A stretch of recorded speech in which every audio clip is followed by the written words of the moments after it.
Hi guys, welcome back to my channel. Ngayon mga kawatchador, meron po tayong iba-vlog na tutorial about sa bezel nito ng isang diver watch. Kasi meron po sa atin nag-comment na tinatanong paano daw po basahin yung bezel. Ito guys, ito yung mga symbol niya. Simula ka sa 0, 5, 10, 15, 20, 25, 30, 35, 40, 45, 50, 55, 60. Ngayon mga kabachador, meron po tayong halimbawa, ito kalimitan talaga ito ginagamit sa mga nagdadive. Halimbawa, yung tao kailangan sa loob, sa ilalim ng dagat tumagal ng 30 minutes. Ang gagawin na yung mga ng divers guys, isisit yung symbol dito. Dito siya sa second hand na to.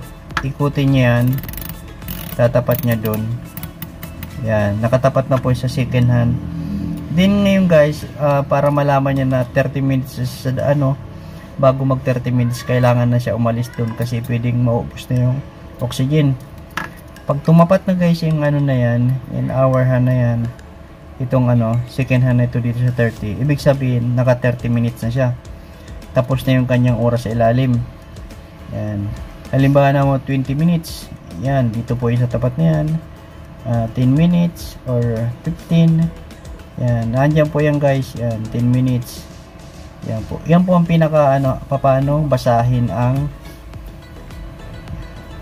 symbol ng bezel ring. Yan. Ganun po ang paggagamit nito sa mga divers. Shoutout sa iyo sir. Hindi ko masyadong anong pangalan. Shoutout na lang po, sabi ko, gagawin ko na lang ng tutorial kung paano gamitin itong bezel ring ng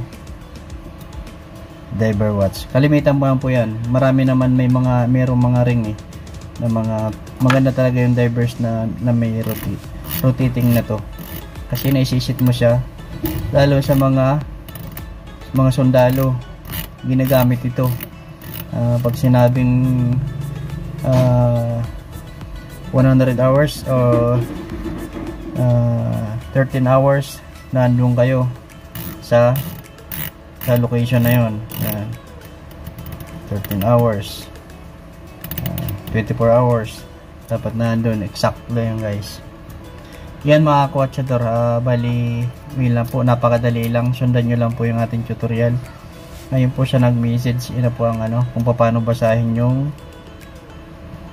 bezel ring ng diver watch, kahit yung mga narorotate, ganun rin po yun. Yan guys, maraming salamat at hanggang dito. Maraming salamat. Bye bye.